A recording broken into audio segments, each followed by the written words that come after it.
Gems gallery കണ്ടതിന് ശേഷം ഞങ്ങൾ പോയത് പട്ടായയിലുള്ള ഫ്ലോട്ടിംഗ് മാർക്കറ്റ് കാണാൻ വേണ്ടിയാണ്.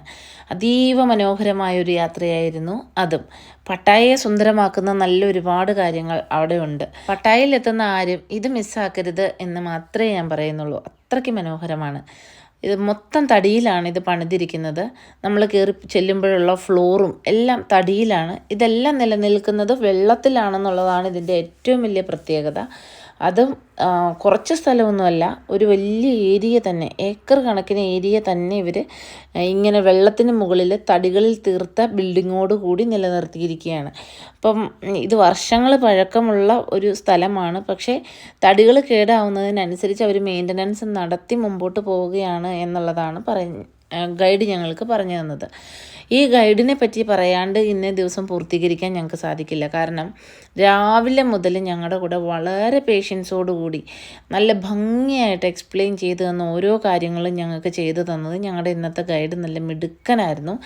നോർമലി അവിടെയുള്ളവർക്ക് കമ്മ്യൂണിക്കേഷൻ ഭയങ്കര ബുദ്ധിമുട്ടാണ്. പക്ഷേ ഇദ്ദേഹത്തിന് കുറച്ചൊക്കെ ഇംഗ്ലീഷ് അറിയാമായിരുന്നു. അപ്പോൾ അതുകൊണ്ട് നമുക്ക് കമ്മ്യൂണിക്കേഷൻ ബുദ്ധിമുട്ടായില്ല. അതുമാത്രവുമല്ല, അവിടുത്തെ ഒരു പ്രത്യേകത ഞങ്ങൾക്ക് ഫീൽ ചെയ്തത്, അവിടെ ഒരാളും നമ്മളോട് ടിപ്പ് ചോദിക്കുകയോ അല്ലെങ്കിൽ നമ്മളിൽ നിന്ന് എന്തെങ്കിലും ഒന്ന് പ്രതീക്ഷിച്ചുകൊണ്ട് നമുക്ക് ആരും അവിടെ ഒന്നും ചെയ്തു തരുന്നില്ല.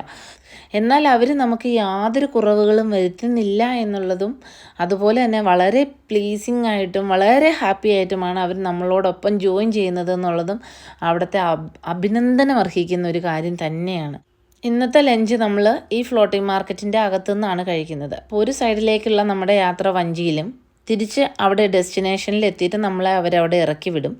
എന്നിട്ട് നമ്മൾ തിരിച്ച് ആ ഫ്ലോട്ടിംഗ് മാർക്കറ്റിനകത്തൂടിയാണ് നമ്മൾ നടന്നു വരുന്നത്. ഒരു 25 മിനിറ്റോളം ഞങ്ങൾ യാത്ര ചെയ്തിട്ടാണ് അതിൻ്റെ ഒരു ഡെസ്റ്റിനേഷനിൽ എത്തിയത്. പോകുന്ന ഈ വഴികളുടെ 2 സൈഡുകളിലും പുതിയ പുതിയ കാഴ്ചകൾ നിറച്ചിട്ടാണ് ഇവരിതെല്ലാം ചെയ്തിരിക്കുന്നത്. ഒന്നും നമുക്ക് റിപ്പീറ്റേഷൻ ഫീൽ ചെയ്യില്ല. ഓരോ സ്ഥലങ്ങളിലും നമുക്ക് കാണാൻ ഓരോ കാഴ്ചകൾ അവർ ഒരുക്കിയിട്ടുണ്ടെന്നുള്ളതാണ് ഇതിൻ്റെ ഏറ്റവും വലിയ പ്രത്യേകത. ബ്രിഡ്ജുകളും ഡെക്കറേറ്റ് ചെയ്ത വഞ്ചികളും അതുപോലെ തന്നെ അതിൻ്റെ കൂടെ തന്നെ ഡാൻസും പാട്ടും മേളവും എല്ലാം ഒരു സൈഡിലൂടെ നടക്കുന്നുമുണ്ട്. അതിമനോഹരം. ഇപ്പം നമ്മളീ പോയിക്കൊണ്ടിരിക്കുന്നതിൻ്റെ 2 സൈഡുകളിലും നിറച്ച് കടകളാണ്. കടകളെന്ന് വെച്ച് കഴിഞ്ഞിട്ടുണ്ടെങ്കിൽ ഫുഡ് വിൽക്കുന്ന കടകളുണ്ട്, അതുപോലെ തന്നെ ഡ്രസ് മെറ്റീരിയൽസ് വിൽക്കുന്ന കടകളുണ്ട്, ടോയ്സുകളും അവരുടെ ക്രാഫ്റ്റുകളും എല്ലാം അവിടെ ഒരുക്കിയിട്ടുണ്ട്. 4 ദിവസം ഞങ്ങൾ പട്ടായയിൽ ഉണ്ടായിട്ടും പട്ടായ മൊത്തം കണ്ടു തീർക്കാൻ ഞങ്ങൾ നന്നേ കഷ്ടപ്പെട്ടു എന്നുള്ളതാണ് സത്യം. ഇവിടുന്ന് പോയപ്പോൾ തന്നെ ഫ്രണ്ട്സ് പറഞ്ഞു തന്നിരുന്നു, നിങ്ങൾ പട്ടായയിൽ ആദ്യം പോകണം, ഇല്ലെങ്കിൽ പിന്നെ പട്ടായയിൽ ചെല്ലുമ്പോൾ സമയം കുറഞ്ഞു പോയി എന്ന് ഫീൽ ചെയ്യും. അതുകൊണ്ട് ആദ്യം പട്ടായ തീർത്തിട്ട് ബാങ്കോക്കിലേക്ക് വരണമെന്ന്. അപ്പോൾ ആ ഒരു ഇൻസ്ട്രക്ഷൻ കിട്ടിയത് കൊണ്ട് ഞങ്ങൾക്ക് കുറച്ചുകൂടി എല്ലാം ഈസിയായി എന്ന് വേണം പറയാൻ. സൈഡിൽ കാണുന്ന വഞ്ചികളെല്ലാം ചെറിയ ചെറിയ ലൈവ് ഫുഡ് ഉണ്ടാക്കി കൊടുക്കുന്ന ചെറിയ ചെറിയ കടകളാണ്. അപ്പം ഈ വഞ്ചികളിലൊക്കെ ഇരുന്നാണ് ഇവരിത് ചെയ്യുന്നത് എങ്കിലും വളരെ നീറ്റ് ആൻഡ് ടൈഡി ആയിട്ടാണ് അവരത് ഹാൻഡിൽ ചെയ്യുന്നത് എന്നുള്ളതാണ്. ഒരു വൃത്തിക്കുറവും നമുക്ക് ഫീൽ ചെയ്യില്ല. വഞ്ചി തുഴയുന്ന ആളായാലും നമ്മളോട് കയറിയപ്പോൾ മുതൽ എന്തൊക്കെയോ സംസാരിക്കാൻ ശ്രമിക്കുന്നുണ്ട്. പക്ഷേ അദ്ദേഹത്തിൻ്റെ ലാംഗ്വേജിൽ തന്നെയാണ് സംസാരിക്കുന്നത്. നമുക്കൊന്നും മനസ്സിലാവുന്നുമില്ല, നമുക്കൊന്നും റിപ്ലൈ ചെയ്യാനും പറ്റുന്നില്ല. പറയുന്നതിനിടയ്ക്ക് അദ്ദേഹം ഉറക്കെ എന്തൊക്കെയോ പറഞ്ഞ് ചിരിക്കുന്നുണ്ട്. അങ്ങനെ ജീവിതത്തിലെ മറക്കാനാവാത്ത ഒരേടുകൂടിയായ വഞ്ചിയിലെ യാത്ര ഇവിടെ അവസാനിക്കാൻ പോവുകയാണ്. അതിമനോഹരമായ യാത്രയായിരുന്നു. അങ്ങനെ ഞങ്ങളിതേ മാർക്കറ്റിനകത്തേക്ക് കടന്നു. കയറി ചെന്നപ്പോൾ തന്നെ ഞങ്ങൾക്ക് നല്ല കരിക്ക് കടയാണ് കണ്ടത്. കരിക്ക് എല്ലാവരും ഓരോ കരിക്കൊക്കെ വാങ്ങി കഴിച്ചു. നല്ല മധുരമുള്ള, അതിൻ്റെ അകത്തുനിന്നുള്ള ഫ്ലഷ് എല്ലാം ഞങ്ങൾക്ക് ചിരണ്ടി ഇട്ട് തന്നു.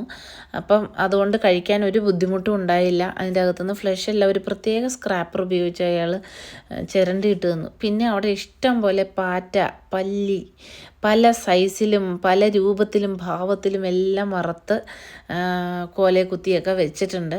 അവിടുത്തുകാരത് അമൃത് പോലെ കഴിക്കുന്നത് കണ്ടു. വളരെ ഇഷ്ടത്തോടെ സ്നേഹത്തോടെ സന്തോഷത്തോടെ തേളൊക്കെ വറുത്തത് അവർ ലൈവായിട്ട് കഴിക്കുന്നത് കണ്ടു. ഞങ്ങൾ വാങ്ങിയത് ഈ കുമ്പിളപ്പമാണ്. അതിന് ആവിയിൽ പുഴുങ്ങി എടുക്കുകയായിരുന്നു. അപ്പോൾ അതും ഒന്ന് പരീക്ഷിക്കാമെന്ന് വിചാരിച്ചു. പിന്നീട് ഞങ്ങൾ വാങ്ങിയത് പാൻ കേക്ക് പോലെ, അകത്ത് ഒരു പൊറോട്ടയുടെ പോലെ തന്നെ, പക്ഷെ അവർ ചുരുട്ടി പരത്തുന്നില്ല. പ്ലെയിനായിട്ട് തന്നെ വെച്ചിട്ട് അതിൻ്റെ അകത്ത് മുട്ടയും പഴവും വെച്ച് സ്റ്റഫ് ചെയ്തിട്ട് അതിൻ്റെ പുറത്തുകൂടി ചോക്ലേറ്റ് സ്പ്രെഡ് ചെയ്ത് കട്ട് ചെയ്ത് തന്നു. പക്ഷേ അത് രണ്ടും നല്ലതായിരുന്നു. കുമ്പിളപ്പത്തിൻ്റെ സെയിം ടേസ്റ്റാണ് നമ്മുടെ വട്ടയപ്പത്തിനെന്ന് എനിക്ക് തോന്നുന്നു. കളർ മാത്രം ഓറഞ്ച് കളറിലിരുന്നു. പക്ഷേ കുമ്പിളപ്പത്തിന് നമ്മുടെ വട്ടയപ്പത്തിൻ്റെ സെയിം ടേസ്റ്റാണ്. പിന്നെ പാൻ കേക്കിന് നല്ല ടേസ്റ്റായിരുന്നു. ആ പഴവും ചോക്ലേറ്റും മുട്ടയും എല്ലാം കൂടി ചേർന്നപ്പം പാൻ കേക്കിന് നല്ല ടേസ്റ്റായിരുന്നു. നല്ല പോലെ മാർക്കറ്റിംഗ് തന്ത്രങ്ങൾ അറിയാവുന്ന പുള്ളിക്കാരി ഞങ്ങളെ കൊണ്ടൊരു തോക്കൊക്കെ മേടിപ്പിച്ചു. പിന്നീട് ലൈവായിട്ട് ഉണ്ടാക്കി തരുന്ന പാലൊഴിക്കുന്നത് മുതൽ ലൈവായിട്ട് ഉണ്ടാക്കി തരുന്ന ഐസ്ക്രീമും വാങ്ങി ഒന്ന് പരീക്ഷിച്ചു. നല്ല ടേസ്റ്റായിരുന്നു. അടിപൊളി ഐസ്ക്രീമായിരുന്നു. അങ്ങനെ ഫ്ലോട്ടിംഗ് മാർക്കറ്റിലെ ഇന്നത്തെ യാത്ര ഇവിടെ അവസാനിക്കുകയാണ്. എല്ലാവർക്കും വീഡിയോ ഇഷ്ടമായി എന്ന് വിചാരിക്കുന്നു. അപ്പോൾ അടുത്ത വീഡിയോയുമായി വീണ്ടും കാണാം. Okay, bye.